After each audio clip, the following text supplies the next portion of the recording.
Bueno, pues vamos a retomar el tema que dejamos en la sesión anterior. Estamos repasando el cómo vamos a entrevistar, ¿no? Primer punto que quiero tocar es la comunicación no verbal del entrevistador, no del entrevistado, del entrevistador. Nosotros en el plan de entrevistadores también damos mucha información no verbal. Principalmente si asentimos con la cabeza, estamos dando agrado, me está gustando lo que me estás diciendo, dime más. Si negamos con la cabeza sutilmente, estamos dando desagrado, no me gusta el tema, ya no me cuentes más. Hay que tener mucha precaución de cómo lo vamos a usar. Esta técnica de agrado y desagrado se utiliza para controlar el flujo de información, no la calidad de la información, ¿vale? También es importante que nosotros tengamos nuestra guía de entrevista y que le avisemos al candidato que vamos a tomar notas. ¿Cómo empezar la entrevista? Bueno, pues lo primero es salimos por el candidato, lo saludamos, nos presentamos. Hola, yo soy Rafa Landeros, yo te voy a entrevistar. Un saludo de mano en su momento es lo adecuado. Ahorita sería un choque de codo porque no podemos tener contacto, ¿no? Lo acompañas y dices, por favor, pasa. Le das primero el pase al candidato a la entrevista.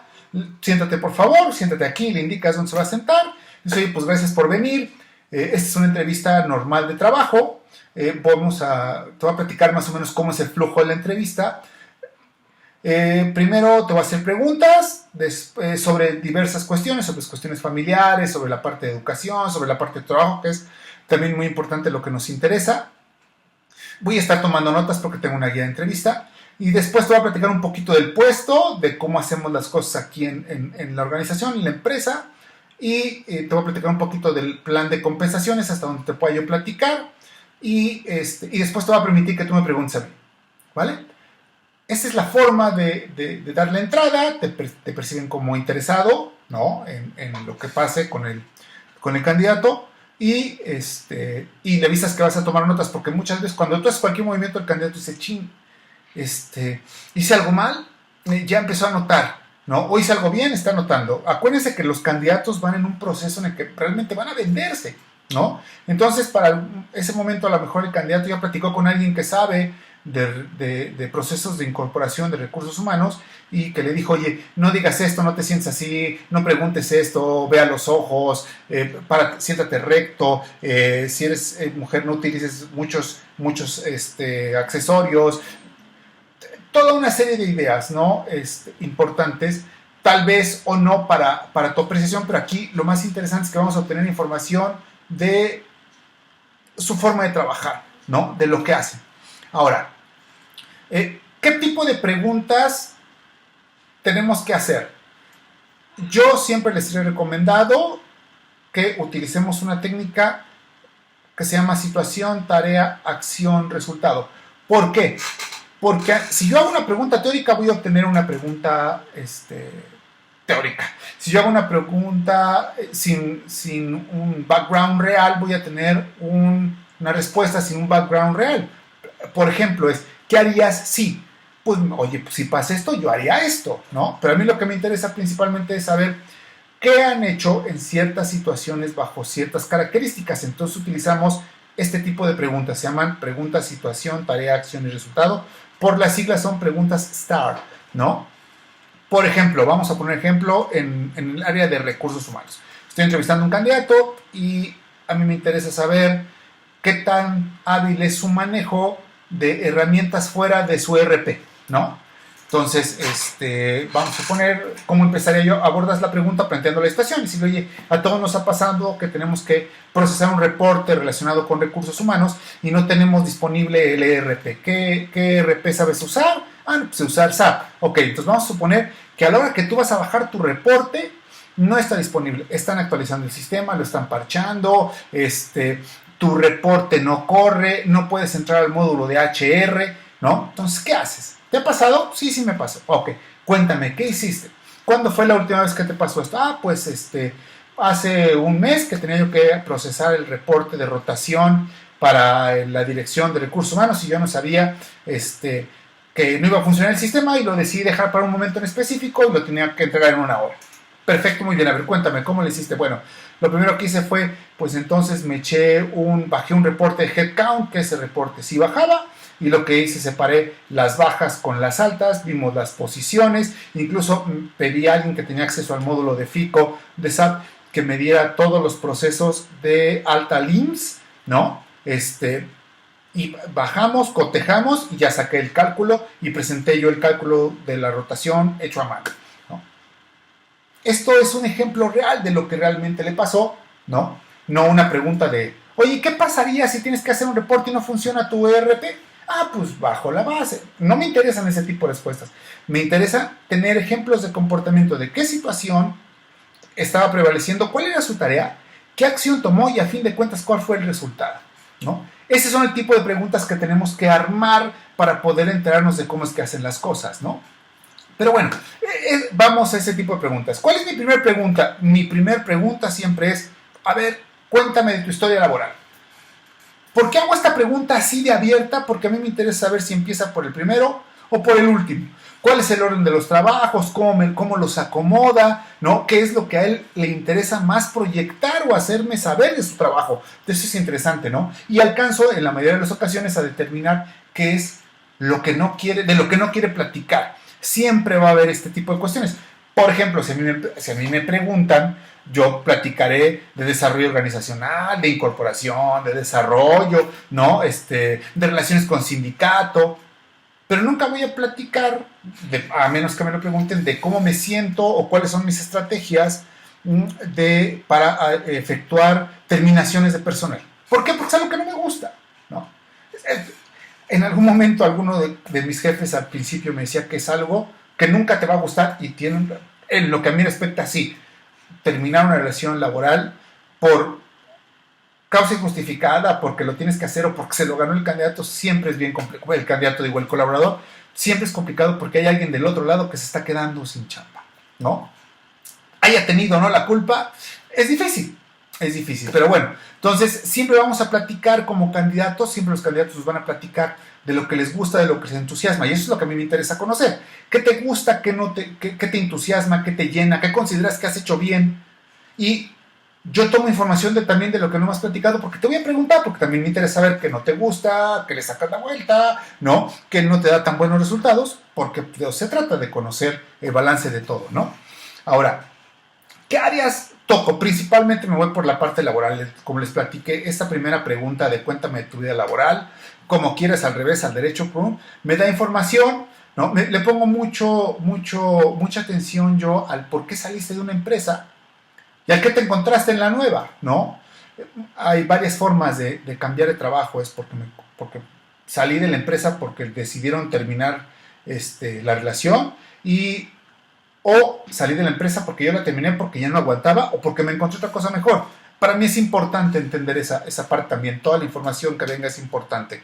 Después de la parte laboral, les recomiendo indagar sobre la cuestión académica. Muchas veces estudian algo porque los obligan y terminan trabajando en lo mismo, o estudian algo porque los obligan o porque quieren y realmente les gusta, pero trabajan en cosas distintas, o otras veces estudio y trabajo y hago lo que me gusta, ¿no?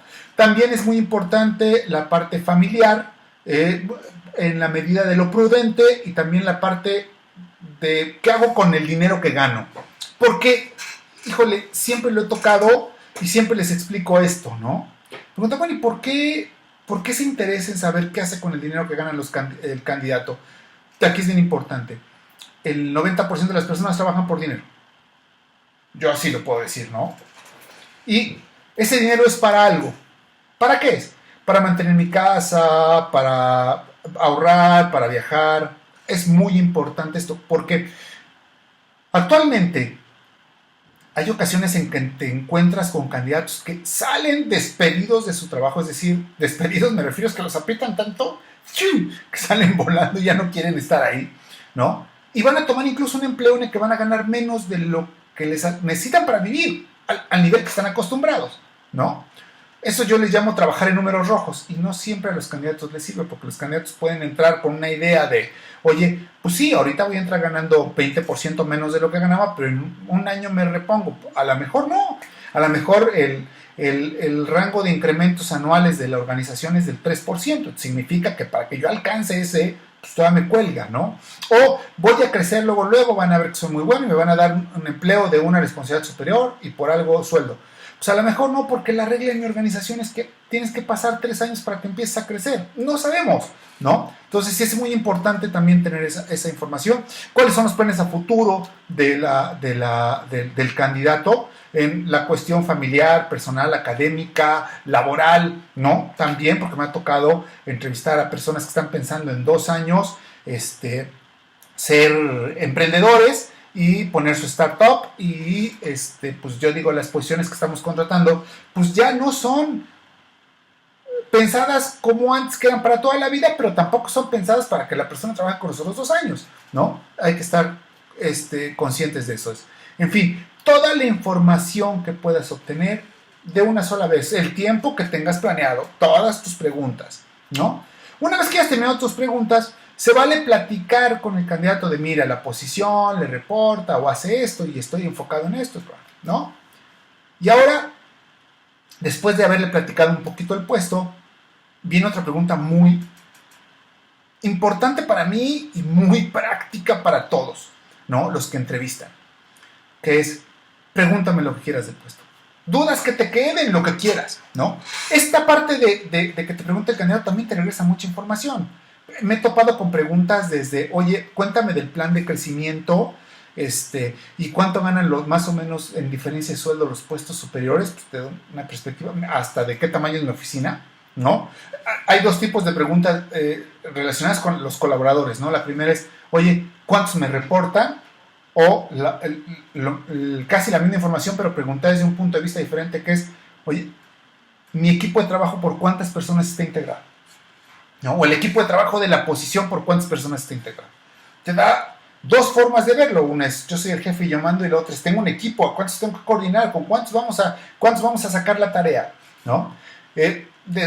Desde si hay vales de despensa, si hay estacionamiento, si hay transporte de la organización, de qué tamaño es mi oficina, cuestiones increíbles, ¿no? No tienes idea de lo que te pueden preguntar, que te van a dar información de cosas que realmente son importantes para el candidato. Todo te ayuda a cerrar ese círculo de dudas que pudieras tener del candidato. Ahora, la pregunta que siempre dejo al último es, ¿en cuántos procesos estás participando ahorita?